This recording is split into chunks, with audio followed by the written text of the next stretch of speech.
آج کل جو عام طور سے تنظیمیں اور جماعتیں ہیں جو دعوت کا کام کرتی ہیں یا لوگوں کو دین کی طرف بلاتی ہیں، وہ ان کے ذہن میں یہ تصور ہوتا ہے کہ ہم داعی ہیں، یعنی اور سب لوگ تو خراب ہیں اور ہم ان کو ٹھیک کرنے کے لیے نکلے ہیں۔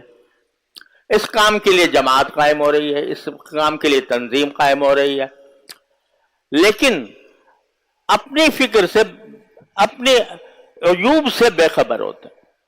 خود ہمارے اندر کیا عیب پائے جاتے ہیں، خود ہم کس جگہ پر کھڑے ہیں، دین کے اعتبار سے ہمارا رویہ صحیح ہے یا غلط ہے، کہاں صحیح ہے کہاں غلط ہے، اس فکر سے بسا اوقات ہم بے تعلق ہو کر صرف یہ کام کرتے ہیں کہ دوسروں کو پہنچائیں، دوسروں کی اصلاح کریں، کہ طرز عمل کو بہتر بنائیں۔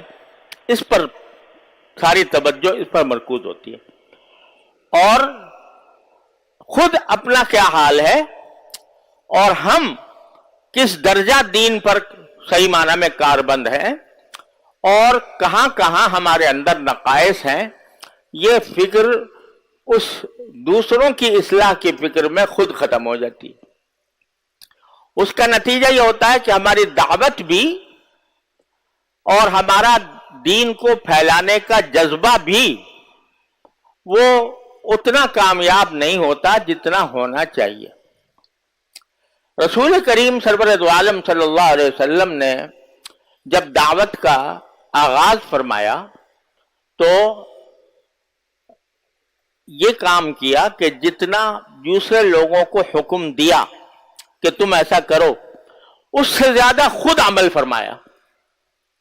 سارے لوگوں کو کہا کہ بھئی 5 نمازیں فرض ہیں تمہارے ذمہ، تو دوسروں کو تو 5 نمازیں فرمائیں، لیکن خود 8 نمازوں کا مکمل اہتمام فرماتے تھے۔ اشراق، تہجد اور رات کے وقت میں تہجد اور اوابین۔ تو دوسروں کو کہا کہ نہیں، تمہیں اتنی کرنے کی ضرورت نہیں ہے، یعنی لازمی نہیں ہے تمہارے ذمہ، لیکن خود کر کے یہ دکھایا۔ زکوٰۃ فرض کی تو 2.5% 40واں حصہ یہ کہہ دیا کہ بھئی 40واں حصہ ادا کر دو تو تمہارا مال جو ہے وہ پاک ہو جائے گا۔ جعلہ اللہ طہارۃ للاموال، کہ زکوٰۃ کو جو 2.5% ہے وہ تمام مال کے طہارت کا اور پاکی کا سبب بن جائے گا۔ دوسروں کو تو یہ کہا، خود اپنا حال یہ ہے کہ گھر میں کوئی چیز رہتی ہی نہیں، نماز پڑھا رہے ہیں، نماز کے اندر خیال آ گیا کہ میرے گھر میں سونے کا ایک ٹکڑا پڑا ہوا ہے، تو قبل اس کے کہ نماز کے بعد جو تھوڑی دیر تسبیحات وغیرہ ہوتی ہیں، اس کے بجائے اٹھ کر جلدی سے تشریف لے گئے، واپس جلدی سے آ گئے۔ تو پوچھا گیا کہ بھئی یہ آپ جلدی سے کہاں چلے گئے تھے؟ تو بتایا کہ میرے گھر میں ایک سونے کا ٹکڑا پڑا ہوا تھا، تو مجھے خیال آیا کہ جب تک وہ اس کے مستحقین تک نہ پہنچ جائے اس وقت تک چین نہیں آیا۔ تو دوسروں کے لیے آسانیاں پیدا کی اور خود اپنے اوپر مشقت جھیلی۔ سرکار دو عالم صلی اللہ علیہ وسلم کا بھی یہ معاملہ تھا، صحابہ کرام رضی اللہ تعالی عنہم اجمعین نے بھی جو دعوت پھیلائی اور جس کی وجہ سے پوری دنیا میں اسلام کا جھنڈا لہرایا، تو وہ اس طرح کہ دوسروں کو تو اطمینان دلایا کہ بھئی اتنا کام کر لو تو ٹھیک ہے، لیکن خود ان کا حال یہ ہے کہ جس کا مورخ یہ لکھتے ہیں کہ رہبان باللیل رکبان بالنہار، کہ رات کے وقت میں وہ معلوم ہوتا ہے کہ راہب ہیں،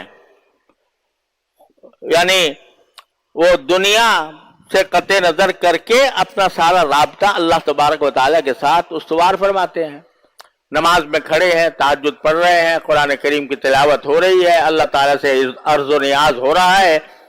رہبان باللیل رکبان بالنہار، اور دن کے وقت میں وہ سوار ہوتے ہیں گھوڑوں پر اور جہاد کے لیے جہاد کے کام میں مشغول ہوتے ہیں.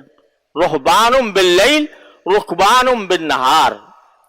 اور یہ بات کسی مسلمان نے نہیں کہی، بلکہ جو مخالف دشمن تھا وہ جب مسلمانوں کے کیمپ کا حال معلوم کرنے کے لیے آیا اور اس نے جا کر اپنے سرداروں کو رپورٹ دی تو اس میں کہا بھئی ان لوگوں سے مقابلہ کرنا مشکل ہے، اس لیے کہ ان کا حال یہ ہے کہ رہبان باللیل رکبان بالنہار.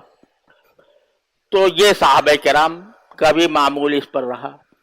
جہاں اللہ تعالیٰ نے یہ فرمایا کہ اپنی فکر کرو اور جو لوگ کے گمراہی میں پڑے ہوئے ہیں وہ تمہیں، اگر تم سیدھے راستے پر ہو تو وہ تمہیں کوئی نقصان نہیں پہنچائیں گے، تو وہی ساتھ میں فرمایا الی اللہ مرجعکم فینبئکم بما کنتم تعملون. تم سب کو اللہ کے پاس لوٹنا ہے اور وہ تمہیں بتائے گا کہ تم زندگی میں کیا عمل کیا کرتے تھے. لہذا یہ جو اپنی اصلاح کی فکر، اس سے کوئی بھی مستثنا نہیں. یہاں تک کہ ہمارے حضرت حکیم الامت مولانا شبیہ صاحب تھانوی رحمۃ اللہ علیہ، بہت سے لوگوں کو انہوں نے خلفاء بنایا، اپنا مجاز بنایا کہ بھئی اب تم الحمدللہ دین صحیح طریقے سے سمجھ بھی گئے ہو اور فی الجملہ اس کے اوپر کاربند بھی ہو، تو اب ہم تمہیں اجازت دیتے ہیں کہ دوسروں کو بھی بیعت کر لیا کرو، دوسروں کو بھی تلقین کر لیا کرو. خلیفہ مجاز جس کو کہتے ہیں. آج تو خلافت بڑی سستی ہو گئی ہے، جو ذرا سا چند دن کسی مرشد کے پاس رہ لیا تو بہت جلدی اس کو خلافت عطا کر دی جاتی ہے.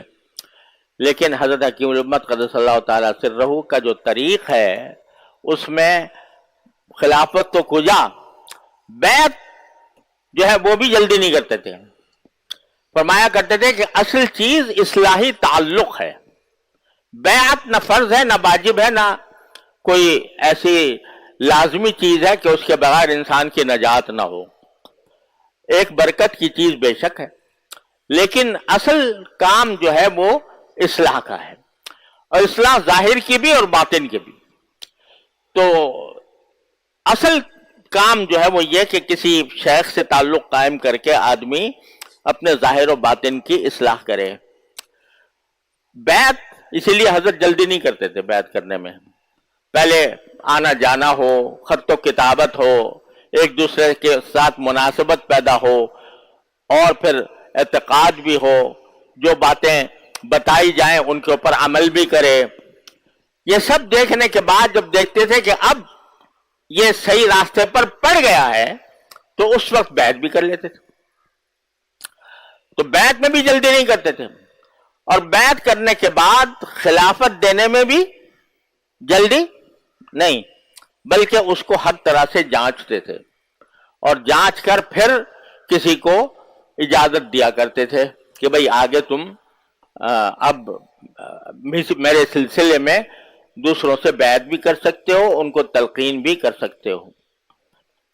لیکن ان جن کو بیعت کی اجازت دی، تلقین کی اجازت دی، جس کا مطلب یہ ہے کہ ظاہری اعتبار سے انہوں نے وہ کورس مکمل کر لیا تربیت کا، اور اس تربیت کا کورس مکمل کرنے کے بعد اس لائق ہو گئے کہ وہ دوسروں تک بھی اس بات کو پہنچائیں اور دوسروں کو بھی اپنے جیسا بنائیں. اس کے باوجود ہر خلیفہ کو یہ ہدایت ہوتی تھی کہ ہر وقت اپنے اوپر کڑی نظر ڈال کر دیکھتے رہو کہ مجھ سے کہاں غلطی ہو رہی. اور وہ شعر حضرت کے ہاں بہت زیادہ پڑھا جاتا تھا کہ اندری راہ می تراشو بی خراش، اندری راہ می تراشو بی خراش، دم فارغ مباش، کہ اس راستے میں تو ہر وقت تراش خراش چلتی رہے گی. جیسے کوئی پھلوں کا یا پھولوں کے پودے ہوتے ہیں تو کبھی اس کو کاٹنا پڑتا ہے، کبھی اس کا پتا کاٹ دیا، کبھی تو اس کو ایک تہذیب کا سلسلہ اس میں جاری رہتا ہے. تو فرمایا کہ اندری راہ می تراشو می خراش، تا دم آخر دم فارغ مباش، آخری سانس تک ایک لمحے کے لیے بھی فارغ ہو کر نہ بیٹھو. یعنی فارغ ہو کر یہ تصور نہ کرو کہ اب ہم فارغ ہو گئے، بس اب ہماری اصلاح ہو گئی، آگے پھر ہمیں کچھ کرنے کی ضرورت نہیں ہے. تا دم آخر دم فارغ مباش، آخری سانس تک ایک لمحے کے لیے بھی فارغ ہو کر نہ بیٹھو. اب ہمارے ہاں مشکل ایک یہ آ گئی ہے کہ جب درس نظامی پڑھ لیتے ہیں تو کیا کہتے ہیں اس کو؟ فارغ ہو گیا، فارغ التحصیل ہو گیا. تو اب فارغ ہو گیا تو بھئی فارغ کس کا مطلب یہ ہوتا ہے کہ بھئی جو کام کرنا تھا بس پورا ہو گیا. یہ لفظ بہت ہی خراب ہے، مجھے اچھا نہیں لگتا فارغ التحصیل. ارے تحصیل علم تو وہ چیز ہے جو مرتے دم تک جاری رہے گی، اور اپنی اصلاح کی فکر بھی مرتے دم تک جاری رہے گی. فارغ التحصیل کوئی نہیں ہوتا دنیا میں. اگر کوئی ہے جو اپنے آپ کو فارغ التحصیل سمجھتا ہے تو وہ انتہا درجے کا بے وقوف ہے، کیونکہ تحصیل علم سے فراغت مرتے دم تک نہیں ہو سکتی. طلب العلم من المہدی الی اللحد. لہذا کتنا بڑا علم کے اعلی مقام پر پہنچ جائے بندہ، لیکن وہ تحصیل علم سے بھی فارغ نہیں ہو سکتا اور اپنی تربیت سے بھی فارغ نہیں ہو سکتا.